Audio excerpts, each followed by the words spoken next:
ஏன் கன்னியாகுமரின்னு சாகுறானுங்கன்னு இப்போ தெரியுதா?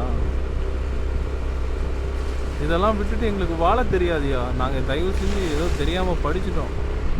அந்த ஒரு ரீசனுக்காக தான் நாங்கள் வந்து வெளியூர் போய் சம்பாதிக்கிறதுக்கு ஆசைப்படுறோம். ஆசை கூட இல்லை, அப்படி ஒரு கல்ச்சர் க்ரியேட் ஆகிடுச்சு. ஆனால்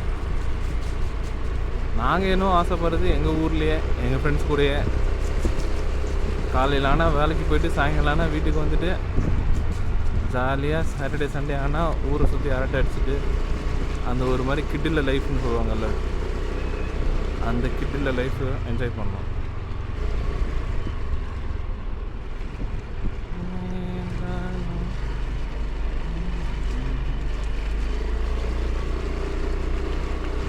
வாவில் ஒரு பக்கம் ரப்பர், நடுவில் ரோடு, கீழே வாய்க்கா, அது கீழே வாழை, அதுக்கு கீழே பாறை, அந்த பாறைக்கு நடுவில் மோதிட்டு போகிற ஒரு காத்தாட்டு வெள்ளம்.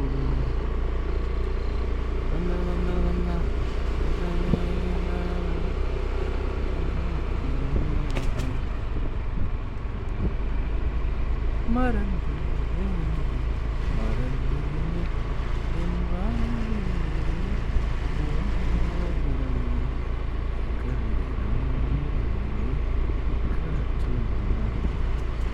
தினமும் இசைக்கிறேன்.